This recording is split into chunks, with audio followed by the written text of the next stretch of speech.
நீ கூட பார்த்துட்டு 2 விஜயபாஸ்கர்களும் வந்துட்டாங்க. ஆனா அவங்க மேல வழக்கு இருக்கு, நிலுவையில் இருக்கு, தூய சக்தின்னு சொல்லியாச்சு. இப்ப மக்கள் எப்படி பார்ப்பாங்க? அதை தலைமையின் கீழ் கட்சியினுடைய தொண்டர்கள் எப்படி செயல்படுறாங்கன்னு தான் நம்ம பார்க்கணும். பொதுவா நம்ம என்ன சொல்றோம்னா, குற்றவாளிகளாக இருந்தாலும் ஒரு தலைவரின் கீழ் அந்த கட்சி எப்படி செயல்படுது, ஒரு பிரதமரின் கீழ் அந்த ஆட்சி நிர்வாகம் எப்படி செயல்படுங்கிறத நம்ம பார்க்கணும். தோல்வி அடைந்த இடங்களாக அவங்க செலக்ட் பண்றாங்க. முதல்ல தாவேக்காவுடைய நகர்வே ஸ்ட்ராட்டஜியே தோல்வி உற்ற இடங்கள், அதே போல டெல்டா மாவட்டங்கள், இதுதான் டார்கெட் பண்றாங்க. இந்த 108 தாவேக்கா தக்க வச்சுக்கும். அப்போ நமக்கு இன்னும் பெரும்பான்மைக்கு இன்னும் ஒரு 50 தொகுதிகள் தேவை. அப்ப அவர்கள் இணைத்த பின்பு என்ன நடக்கும்ங்கிறத இங்க ஒரு பிரதானமா பேச.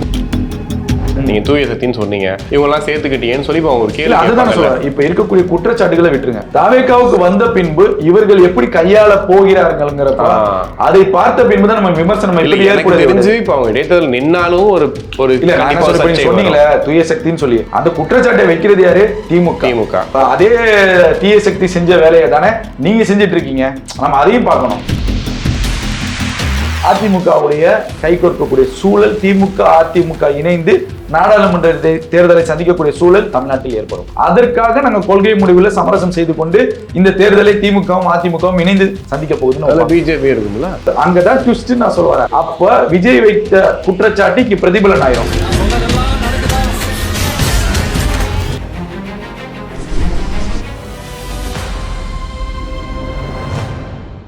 உலகெங்கும் வாழும் தமிழ் நெஞ்சங்களுக்கு கிறிஸ்டியின் அன்பு வணக்கம். இன்னைக்கு நம்ம கூட ஜேர்னலிஸ்ட் யாசர் இணைஞ்சிருக்காரு. வணக்கம் பிரதர். வணக்கம் கிருஷ்ணன். ஆக்சுவலி இப்போ அதிமுக நீ கூட பார்த்துட்டு 2 விஜயபாஸ்கர்களும் வந்துட்டாங்க.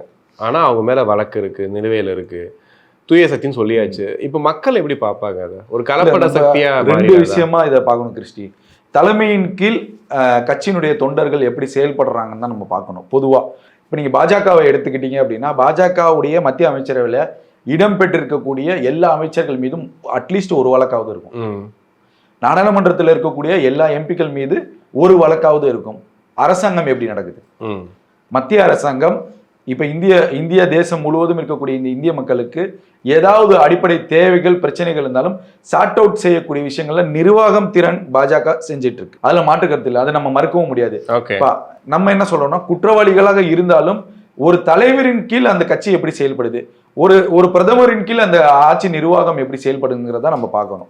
இப்ப தாவேக்கா எடுத்திருக்கக்கூடிய முடிவு என்னன்னா, அந்த கட்சிக்கு வலு சேர்க்கக்கூடிய சூழலும் கட்டாயத்திற்கும் தாவேக்கா இருக்கு. இப்ப உள்ளாட்சி தேர்தல் வருது, 29ல எம்பி எலெக்ஷன் வருது. அப்ப அவங்களுக்கு ஒரு பெரிய அஜெண்டா இருக்கு. தோல்வி அடைந்த இடங்களாக அவங்க செலக்ட் பண்றாங்க. முதல்ல தாவேக்காவுடைய நகர்வே ஸ்ட்ராட்டஜியே தோல்வி உற்ற இடங்கள், அதே போல டெல்டா மாவட்டங்கள், இதுதான் டார்கெட் பண்றாங்க. அப்போ நம்ம எங்க இப்ப நீங்க சொன்னீங்களா இந்த 108ங்கிறத, இந்த 108 தாவேக்கா தக்க வச்சுக்கும். அவங்களுக்கு செயல்பாடு அதை தக்க வச்சிருக்கும். அப்போ நமக்கு இன்னும் பெரும்பான்மைக்கு இன்னும் ஒரு 50 தொகுதிகள் தேவை. இப்போ ஆல்மோஸ்ட் 20-30 நமக்கு அந்த கூட்டணி கிட்டங்களும் கழிஞ்சு வருது. அப்ப இன்னும் சில தொகுதிகள் தேவைப்படும் போது அதை டார்கெட் செய்வதுங்கிறது ஒரு அரசியல் கட்சியாக அது நியாயமானது. லீகலைஸ்டா அது கரெக்ட். அவங்க அரசியலுக்கு என்னுடைய கட்சியை வலுப்படுத்துறதுக்காக அவங்க செய்யக்கூடிய விஷயங்கள் எனக்கு ஏற்படுது.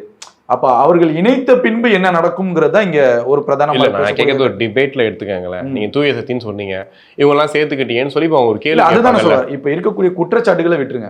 தாவேக்காவுக்கு வந்த பின்பு இவர்கள் எப்படி கையாள போகிறார்கள்ங்கிறப்ப அதை பார்த்த பின்புதான் நம்ம விமர்சனம் தெரிஞ்சு இப்ப அவங்க இடைத்தேர்தல் நின்னாலும் ஒரு சொன்னீங்களே தூய சக்தின்னு சொல்லி அந்த குற்றச்சாட்டை வைக்கிறது யாரு? திமுக. இப்ப அதே தீய சக்தி செஞ்ச வேலையை தானே நீங்க செஞ்சிட்டு இருக்கீங்க. நம்ம அதையும் பார்க்கணும். இப்போ வைகோ ஒரு கட்சி ஒரு எம்எல்ஏவை இவர் பக்கம் இருக்காங்க, இன்னொரு எம்எல்ஏவை ராஜினாமா சொல்லி திமுக நினைச்சிட்டீங்க. இதே அதிமுக இருக்கக்கூடிய இந்த நீங்க சொல்லக்கூடிய தீய சக்திகளை தாவேக்கா பக்கம் இணைகிறாங்கன்னு வச்சுக்கோங்க. இப்ப இணைஞ்சாரு சமீபத்துல ஒருத்தர், முன்னாள் அமைச்சர், பெரிய ஒரு மீட்டிங் மாநகரத்துல வச்சாரு பெஞ்சமின். அவரு தீய சக்தியா தூய சக்தியா? இது திமுக தெளிவுபடுத்தணும். நம்ம என்ன சொல்றோம், ஒரு குற்றச்சாட்டு வைக்கிறப்ப இந்த குற்றச்சாட்டுக்கு நம்ம தகுதியுள்ள ஆளா நம்ம பார்க்கணும். இது மக்கள் கிட்ட கொண்டு போய் சேர்க்க. ஒட்டுமொத்தமாக இங்க திமுக செய்யக்கூடிய விஷயங்கள் என்னன்னா, மக்களை இது வரைக்கும் அவங்க மதிக்கல. இது தெளிவா தெரியுது. இப்ப இன்னைக்கு நீங்க இடைத்தேர்தல் வந்துரும், தேர்தலுக்கு தயாராகுங்க, எங்க தயவாளதான் ஆச்சுன்னு இதெல்லாம் நீங்க சொல்லக்கூடிய இடத்துல திமுக இல்ல. திமுகவுக்கு இப்ப தகுதியும் இல்லை. அப்ப மக்களை நீங்க என்ன மதிப்பிடுறீங்க? இப்ப இன்றைய இடைத்தேர்தல் ஒரு வேலைக்கு வருது அப்படின்னா மக்கள் தானே மீண்டும் முடிவெடுக்கணும். நீங்க சொல்லக்கூடிய எல்லா குற்றச்சாட்டையும் தவிர்த்து 160 தொகுதி தாவேக்கா வெற்றிச்சுன்னா வெற்றி பெறுது. ஒரு உதாரணத்துக்கு 160 நம்ம 200 சொல்ல வேண்டாம், 160 தொகுதி இப்ப இருக்கக்கூடிய கூட்டணிகள் வைத்து இடைத்தேர்தல் வைப்போம் அடுத்த மாசமே. 160 வெற்றி பெறுதுன்னா அப்ப திமுகவுடைய மனநிலை என்னவாக இருக்கும்? அப்ப நம்ம அந்த கேள்வி வைக்கணும்ல. அப்போ மக்கள் தானே அப்பயும் வாக்களிச்சு. இன்னுமே நான் என்ன சொல்ல வரேன் அப்படின்னா, திமுகவுக்கு வாக்களித்தது 1 கோடி பேர், தாவேக்காவுக்கு வாக்களித்தது 1,75,00,000 பேர். அப்ப இந்த இரண்டுக்கும் உள்ள வேறுபாடை திமுக எப்படி பாக்குறாங்கிறதா இன்னும் புரியாத புதிராக இல்ல. ஆனா ஒரு பதட்டம் இருக்கும்ல. இப்ப அதிமுக சொல்ற மாதிரி இப்ப அதிமுக எம்எல்ஏக்கள் போறாங்க, ராஜினாமா பண்ணிட்டு போறாங்கன்னும் போது திமுக அரசியல்ல பாக்குறப்ப அது சகஜம். அரசியல்ல வந்து தன் கட்சியையும் தன் கட்சியுடைய அடுத்த கட்ட வளர்ச்சிக்கும் நம்ம யாரை இணைக்கிறோங்கிறது அரசியல்ல சகஜம். அது திமுக சொல்வதற்கும் தகுதி இல்ல, அதிமுக சொல்வதற்கும் தகுதி இல்ல, காங்கிரஸ் சொல்றதுக்கும் தகுதி இல்ல, பாஜக சொல்றதுக்கும் தகுதி இல்ல, தாவேக்காவுக்கும் அந்த நிலை தான் வச்சுக்கோங்க. ஆனா வந்ததுக்கு பின்பு அந்த கட்சியினுடைய நிலைப்பாடு எப்படி இருக்குங்கிறத நம்ம பார்க்கணும். அதை வந்து அந்த கட்சியினுடைய தொண்டர்கள் ஏத்துக்கிறாங்களா, அதுல அந்த மாவட்ட தலைவர்கள் ஏத்துக்கிறாங்களா, 2ஆம் கட்ட தலைவர்கள் அதற்கு ஆதரவு தெரிவிக்கிறாங்களா, இல்ல காலப்போக்குல 31 தேர்தல் வரைக்கும் அவர்களுடைய அணுகுமுறை தாவேக்கால எப்படி இருக்கு, இதெல்லாம் வாட்ச் அவுட் பண்ணதுக்கு அப்புறம் தான் நம்ம அதற்கான கருத்து. சிஎம் விஜய் அவர்கள் பதவி ஏற்றதுக்கு அப்புறமா எல்லாரையும் போய் பார்த்தவரு, சி சண்முகம் வரைக்கும் போய் பார்த்தவர், ஏன் வந்து எடப்பாடிகளை பார்க்கல அப்படிங்கிற ஒரு கேள்வி இருக்கு. இல்ல, அதுக்கு விளக்கத்தை வந்து நிர்மல்குமார் அமைச்சருக்கு வந்து கொடுத்துட்டாரு. நேரம் கேட்டிருந்தோம், அவர் கொடுத்து சொல்லி. அப்ப அது ஏதோ ஒரு அங்க கனெக்ட் பண்ணா இது வரைக்கும் வருதுன்னு நினைக்கிறேன். இப்ப பாருங்க, எல்லாரும் வந்துட்டு இன்னைக்கு கூட விஜயபாஸ்கர் அவங்க குற்றச்சாட்டு அதுதானே. நீங்க நாங்க ஜெயலலிதா அம்மையாரும் எம்ஜிஆரும் ஒரு எதிரியாக பார்க்கப்பட்ட ஒரே கட்சி திமுக. அந்த கட்சியுடைய ஆதரவோட அதிமுகவுக்கு ஆட்சி அமைக்க வேண்டிய அவசியம் இல்லை, அது ஒரு கேவலமான செயல், அதுக்கு நாங்க தூக்கவே மாட்டிக்குவோம்னு சொல்லிதான் வெளியே வராங்க. இது ஒரு பிரதானமான குற்றச்சாட்டு. அப்ப அதை செய்ய எடப்பாடி முயல்கிறாருங்கிறது வெளிப்படையா சொல்லிட்டாங்க. இதற்கு மேல என்ன எவிடன்ஸ் தேவைப்படுதுன்னு எனக்கு தெரியும். ஓகே, இப்ப திமுகவுக்கு எதிராக வந்து தாவேக்கா ஒரு புதிய கூட்டணின்ற ஒரு பேச்சுவார்த்தை பாக்குறோம். ஏன்னா வந்து அவங்களுடைய செட்டப்பே மாறுது அப்படின்னு இன்னைக்கு கூட வந்துட்டு கம்யூனிஸ்ட் தரப்புல இருந்து எதிர்கருத்துக்கள் நிறைய சொல்லிட்டு இருக்காங்க. அப்ப திமுக கூட்டணியில இருக்காது, ஐ மீன் கூட்டணியா திமுக போட்டியே இடாது, ஒரு தனித்துடப்பட்டது அந்த ரேஞ்சுக்கு போயிட்டு இருக்கா? இப்போ திமுக அந்த கூட்டணி வந்து உடஞ்சிருச்சா பிரிஞ்சிருச்சான்னு சொல்லி ஒரு பெரிய பேசும் பொருளாக, விவாத பொருளாக தமிழ்நாட்டில் சுற்றி கொண்டு இருக்கு. இப்போ நம்ம தாவேக்காவுக்கு வரக்கூடிய உள்ளாட்சி தேர்தலில் அதிகமான இடங்கள் வெற்றி பெறணும் ஒன்று. அதே போல் 29 நாடாளுமன்ற தேர்தலுக்கான அடித்தளமாக தான் நான் ஒரு பத்திரிகையாளராக அதை பார்க்குறேன். காங்கிரஸுக்கு உயிர் கொடுக்கக்கூடிய சூழல்ல தாவேக்கா தற்போது இருக்கு. அப்ப காங்கிரஸ் 29ல மத்திய அரசுல ஆட்சி அதிகாரத்துல இடம் பெறணும். அப்ப அதற்கான முன்னெடுப்புகளை காங்கிரசும் செய்யுது. தாவேக்காவுடைய விஷனே 29க்கான இந்த தேர்தலுக்கான விஷன் தான் நான் இந்த சூழலை, இந்த கூட்டணிகள் அமையக்கூடிய சூழலை பாக்குறேன். அப்ப 29 தேர்தல்ல திமுக காங்கிரஸ் கூட்டணி இல்லைங்கிறத முடிவாயிருச்சு. நீங்க காலங்காலமாக நீங்க பார்க்கும்போது தமிழ்நாட்டில் அதிகமான நாடாளுமன்ற உறுப்பினர்கள் தேர்ந்தெடுக்கப்படுகிறார்கள் அப்படின்னா அது திமுக என்ற ஒரு கட்சி மட்டும்தான். அது ஜெயலலிதா அவர்கள் எதிர்கட்சியா இருந்தாலும் திமுக இருக்கக்கூடியவர்கள் வெற்றி பெறுவார்கள். அதிகமாக வெற்றி பெற்று நாடாளுமன்றத்தை ருசிச்சவங்கன்னே சொல்லலாம். அப்பேற்பட்ட சூழல்ல திமுக தனிச்சு நிக்குது அப்படின்னா அவர்கள் வெற்றி பெறக்கூடிய அந்த நாடாளுமன்ற உறுப்பினர்கள் யாருக்கு ஆதரவு தருவார்கள் அப்படிங்கிற ஒரு கேள்வி நிலவுது இல்ல? புரியுதா உங்களுக்கு? புரியுது. அப்ப தாவேக்காவுக்கு இங்க வலுவான ஒரு கூட்டணி தேவைப்படுது. அப்ப 29 தேர்தல்ல தாவேக்கா 40 இடங்கள் வென்றால்தான் மத்திய அமைச்சரவையில ஒரு இடம் பெற முடியும். அப்ப இது குட் மூவா தான் பார்க்கணும். ஆமா, குட் மூவ் தான். ரொம்ப கிளவரா பண்ணிட்டு இருக்காங்க. தமிழ்நாட்டு அரசியலுக்கு என்ன தேவைங்கிறத புரிஞ்சுச்சு. அடுத்த கட்டமாக நாடாளுமன்ற தேர்தலுக்கு நம்ம நகர வேண்டும். உள்ளாட்சி தேர்தல்களை கட்சியினுடைய நிர்வாகிகள்கிட்ட ஒப்படைச்சிட்டாங்க. ஒவ்வொரு சட்டமன்ற உறுப்பினர்கிட்டையும் சொல்லி முடிச்சுட்டாங்க, இந்த லோக்கல் எலெக்ஷன் இந்த தொகுதியில நீ ஜெயிச்சு கொடுத்துடணும்.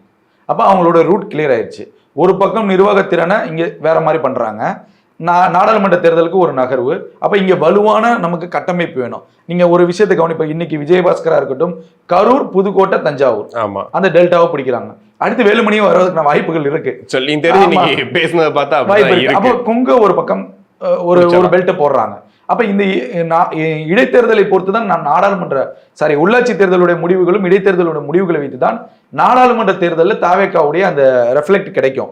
அப்ப நம்ம உள்ளாட்சி தேர்தலில் வெற்றியை பெற்று ஆகணுங்கிற கட்டாயத்துல தாவேக்கா இருக்கு. அப்ப கொங்குல வேலுமணி வந்து விட்டாரு அப்படின்னா ஆல்மோஸ்ட் இவங்களுடைய எல்லா கவரேஜும் ஷார்ட் அவுட் ஆயிரும். ஸோ அப்போ ஒரு வலுவான கூட்டணி தேவைப்படுது. இப்போ அன்புமணியும் அப்படி இப்படின்னு தான் பேசுறாரு. உள்ளாட்சி தேர்தல்னு வரப்ப அந்த தாவேக்காவுடைய கூட்டணியில ஏதாவது ஒரு பேசிக்ஸ்ல வந்துருவாரு. அப்போ இப்ப இருக்கக்கூடிய இந்த கூட்டணி கட்சிகளுக்கு ஒரு ஸ்வீட்டான நியூஸை விஜய் கட்சி ஆரம்பிக்கிற போதே சொல்லிட்டாரு. அது நமக்கு எல்லாமே கிளியரா தெரியும். ஆட்சி அதிகாரத்தில் பங்கு, அதுதான் இன்னைக்கு அவர் ஃபாலோ பண்ணி காமிச்சிட்டாரு. வெறும் வார்த்தையா சொல்லல. கண்டிப்பா. நீங்க ஐஎம்எலுக்கும் கொடுத்துட்டாரு, விசிகாவும் கொடுத்துட்டாரு, கம்யூனிஸ்ட் கிட்ட கேட்டாரு, அவங்க வேணாம்னு சொல்லிட்டு. அப்ப வெறும் வார்த்தையாக விஜய் எங்கேயுமே விடல. ஒரு முதல்வராக இருந்த போதிலும் அது என்ன சொன்னாரோ அதை செஞ்சுட்டாங்க. அப்போ உள்ளாட்சி தேர்தலையும் இந்த கூட்டணிகளுக்கு இந்த ஆசை இருக்குமா இருக்காது? கண்டிப்பா இருக்கும். கடந்த முறை திமுக இதை கொடுத்தாங்களா இல்லையா? அப்ப கொடுக்காதனால ஒரு அதிருப்தி நிலை சூழல் ஏற்படுது. இப்ப ஆளுங்கட்சியா இருக்கிறப்ப உள்ளாட்சி தேர்தலில் என்னதான் முகமாக இருந்தாலும் ஆளுங்கட்சியினுடைய கட்சியின் வேட்பாளர் நிற்கும் போது ஒரு 50% சான்சஸ் இருக்கு. அப்போ இந்த கூட்டணியில் இருக்கக்கூடியவர்கள் உள்ளாட்சியிலையும் கூட்டணியாக நின்று மேயரில் மேயரா இருக்கட்டும், சேர்மனா இருக்கட்டும், பேரூராட்சி தலைவராக இருக்கட்டும், அப்ப எல்லா போஸ்ட்லயும் இந்த கட்சியை சார்ந்தவர்கள் இருக்கும்போது அந்த கட்சியினுடைய அடுத்த கட்ட வளர்ச்சிக்கு வரும்ல. சோ இந்த பார்வையில தான் அவர்களுடைய நகர்வுகள் இருக்கும். கூட்டணி கட்சிகள் அந்த ஒரு பேசிக்ஸ்லாம் ரொம்ப பெரிய அதிகாரத்துலாம் வந்து தாவேகா கூட்டணியில இருக்க முடியாது. அப்ப இவர்கள் இதை நோக்கி தான் அவர்கள் பயணம் செய்கிறார்கள். இப்ப ரூட் கிளியர் ஆயிடுச்சு. சரியான அரசியல் இதுதான், மூவ்மெண்ட் தான். அப்ப கூட்டணியில எனக்கு 2 மேயர், விசிகாவுக்கு ஒரு 3 மேயர், ஐஎம்எலுக்கு ஒரு மேயருங்கிறப்ப கடந்த முறை இது திமுக கொடுக்கலையே, அதிமுக கொடுக்கலையே. அப்ப இந்த சூழலை தாவேகா உருவாக்கும் போது இதற்காக நாங்க தோல் கொடுக்குறோம்னு சொல்லி போறதுல எந்த தப்பும் கிடையாது. இல்ல, திருமாவர்களுடைய பேச்சே அதை சொல்லுதுன்னு நினைக்கிறேன். ஆக்சுவலி முந்தா நாள் பேசும்போது ரொம்ப தெளிவா சொல்றாரு, 5 ஆண்டுகளுக்கு திமுக தாவேகா நாங்க டிஸ்டர்ப் பண்ணவும் மாட்டோம், நாங்க வந்து உறுதுணையா இருப்போம் அப்படின்றது. இன்னைக்கு வந்து நீ கம்யூனிஸ்ட் கட்சி பேசுறதும் அப்படிதான் இருக்கு. அப்ப அவங்க ரொம்ப தெளிவா முடிவெடுத்துட்டாங்க தாவேகாவோட இருக்கலாம். இப்போ நீங்க ஒரு எக்ஸாம்பிளுக்கு பாருங்க, திமுக கூட்டணியில திமுக கட்சியை தவிர திமுக ஒரு வலுவான கட்சி, அதற்கு பின்பு இருக்கக்கூடிய கூட்டணி கட்சிகளுடைய வலுவும் அந்த திறனையும் நீங்க பார்க்க முடியாது. ஏன்னா வளர்ந்தா திமுக வெட்டிடுவான். உங்களுக்கு புரியுதா? இது வரைக்கும் அதான். இன்னைக்கு இஸ்லாமிய இயக்கங்கள் இருக்குல்ல, இந்த கட்சிகள் எத்தனை இயக்கங்கள் கட்சிகளாக மாறி இருக்கு. இதற்கெல்லாம் அடித்தளம் போட்டதே திமுக தான், கருணாநிதி தான். ஜவாஹிருல்லா வராரா, ஜவாஹிருல்லா 2 பேராக்கு பிரிச்சு விட்டுரு, தமிழ்மணி சார் வராரா 2 பேராக்கு. இந்த மாதிரி சூழல் தான் அட்டாக் பண்றதுக்குமே அவங்களதான் வச்சு அட்டாக் பண்றது. ஆமா, இன்னைக்கு ஐஎம்எல் போன இடத்திற்குமே ஆளுர் சனவாசி ஒரு வெப்பனை பயன்படுத்த போறாங்க. புரியுதா உங்களுக்கு? அவரை வைத்து கூட ஒரு இஸ்லாமிய கட்சி ஆரம்பிக்கிறதுக்கான வேலைகளை தொடங்கிட்டாங்க, ஃபண்டுல இருந்து எல்லாமே தொடங்கிட்டாங்க. அதுவும் ஒரு தகவலா திமுக வட்டாரத்துல இருந்து சொல்லப்படுது. ஓகே, அப்ப அவங்க சரி கட்டுறதுக்கான சூழலை பாருங்க. இப்போ ஒரு பக்கம் இந்த மாதிரி சூழல் நிலவுது. அப்ப தாவேகாவுக்கு உள்ளாட்சியில RS பாரதியோட அந்த மீசியை எடுக்கணுங்கிறதுல உறுதியா இருக்கு தாவேகா, அதுல மாற்று கருத்து இல்ல. அதுக்குதான் மாணிக்கம் தாகூரும் ஒரு மேயர் சொன்னாரு, அவரு ஒரு மேயர் நீங்க ஜெயிச்சு காமிச்சிருங்கன்றாரு. அது மாணிக்கம் தாகூரும் தெளிவா சொல்லிட்டாரு. அப்ப காங்கிரஸ் உடைய கமிட்டி தலைவரை, தமிழ்நாட்டுடைய தலைவரை மாத்துறதுக்கான காரணமும் தாவேகாவுடைய அழுத்தம். இப்போ KS அழகிரி இருக்கிறப்போ நீங்க அழகிரியை மாத்துங்க, செல்வ பெருந்தகையை போட்டாதான் நாங்க கூட்டணின்னு சொல்லி 21 தேர்தலில் திமுக அடம் முடிச்சிச்சு. அதே மாதிரி அழகிரி மாத்துறாங்க. இப்ப தாவேகாவும் அடம் பிடிக்குது, மாணிக்கம் தாகூரை போடுங்க. ஏன்னா தொடர்ந்து அவர் தான் ஆதரவா பேசக்கூடிய சூழல் இருந்துச்சு. இப்ப மாணிக்கம் தாகூர் சரியான தலைவரா காங்கிரஸ்க்குன்னா பாஜகவுக்கு எப்படி அண்ணாமலை கிடைத்தாரோ அப்படிதான் மாணிக்கம் தாகூரை நம்ம பார்க்கணும். அவருடைய பேச்சு, பத்திரிகையாளர் சந்திக்கிற விதம்ங்கிறது, ரெண்டாவது அந்த ஃபாஸ்ட் மூவ்ங்கிறது காங்கிரஸ்க்கு தேவை. அப்ப சரியான நபரை தேர்ந்தெடுத்து தாவேகாவை செலக்ட் பண்ணி கொடுத்துருக்கு. ஆனா நிறைய பேர் லிஸ்ட்ல இருந்தாலும் மாணிக்கம் தாகூரை பரிந்துரை செஞ்சது தாவேகா. அவர் தான் ஃபர்ஸ்ட் அதை பத்த வச்சது. ஸோ அப்போ தாவேகாவுடைய பிளானுங்கிறது உள்ளாட்சி தேர்தலுக்கு போட்டு முடிச்சுட்டாங்க. நாடாளுமன்றத்திற்கான நகர்வு தான் தாவேகா பயங்கரமா செய்யுது. ஒருவேளை காங்கிரஸ் உடைய இந்தியா முழுவதும் ஒரு வெற்றிக்கு தேவை, காங்கிரஸுடைய வெற்றி தேவை. அப்ப காங்கிரஸ் சில டிமாண்ட்ஸ்களை வைக்கிறாங்க தாவேகாட்டனா. என்ன மாதிரி டிமாண்ட் வைப்பாங்க அப்படின்னா, விசில் சின்னத்துல யாரும் போட்டி விடணும், காங்கிரஸ்ல 40 தொகுதி நிற்கிறோம், தாவேகாவை சேர்ந்த கூட்டணி கட்சிகளும் எங்களுக்கு ஆதரவு கொடுங்க அப்படின்னா இது ஒரு பார்வை. திமுக என்ன சுச்சுவேஷனை கையாள போறாங்கிறது அங்க பெரிய ஒரு கேம் சேஞ்சர். அதான் எனக்கு தேர்தலில் நிற்பாங்களா, இல்ல தேர்தலில் நின்று பாஜகவுக்கு ஆதரவு கொடுப்பாங்களா, இது ஒரு கேள்வி. இல்ல அது பெரிய கேள்வி இல்ல, ஆக்சுவலி இது ஒரு கேள்வி. இல்லை இங்கே கூட்டணி கட்சியில் இருக்கக்கூடிய இன்னும் தேமுதிகவும் இவர் எம்என்எம்மும் இந்த பக்கம் பாட்டாளி மக்கள் வச்சிருக்க இவர்களும் தாவேகாவின் பக்கம் நகர்ந்துட்டாங்க அப்படின்னா திமுக செல்லா காசு தான், தனிச்சு நிற்கக்கூடிய ஒரு மரமாக தான் நம்ம பார்க்கணும். அப்போ அவர்கள் தேர்தலை சந்திக்க முடியாத சூழலும் ஏற்படும். சந்தித்தால் யாரோட சந்திக்கணுங்கிற ஒரு கேள்வி. அப்போ நீங்க அதிமுகவுடைய கை கோர்க்கக்கூடிய சூழல், திமுக அதிமுக இணைந்து நாடாளுமன்ற தேர்தலை சந்திக்கக்கூடிய சூழல் தமிழ்நாட்டில் ஏற்படும். அப்ப அவர்கள் சொல்லக்கூடிய காரணம் என்ன தெரியுமா இருக்கும், இது மாநில அரசியலுக்கான தேர்தல் கிடையாது, மத்திய அரசியலுக்கான தேர்தல், பிரதமர் யாருன்னு தான் நம்ம தேர்ந்தெடுக்கப்படும், அதற்காக நாங்க கொள்கை முடிவில் சமரசம் செய்து கொண்டு இந்த தேர்தலை திமுகவும் அதிமுகவும் இணைந்து சந்திக்க போகுதுன்னு பிஜேபி இருக்கும்ல. அதுதான் அங்கதான் ட்விஸ்ட் நான் சொல்ல வரேன். அப்ப விஜய் வைத்த குற்றச்சாட்டுக்கு பிரதிபலன் ஆயிரும். பாசிசத்திற்கும் பாயசத்திற்கும் வித்தியாசத்தை சொல்லிட்டு இருந்தாருல. அப்ப பாஜகவுடன் மறைமுக கூட்டணி இன்னும் பல பேர் உண்மையாக சொல்றாங்க, நடந்துச்சு பேசுறாங்கன்னு சொல்லி, அது 29 தேர்தல் வெளிப்படை ஆயிரும்ங்கிறேன். அப்ப அதையும் உடைச்சிட்டாரு விஜய் அப்படின்னா, விஜயுடைய அந்த பவர் பாலிடிக்ஸ், பவர் சென்டருங்கிறது இன்னும் மேலோக்கி தாவேகாவை நோக்கி நகரும். இதான் தாவேகா போட்டிருக்க ஸ்ட்ராட்டஜி. ஓகே, கண்டிப்பா நிறைய விஷயங்கள் பேசணும். நேரத்துக்கு நன்றி. நன்றி.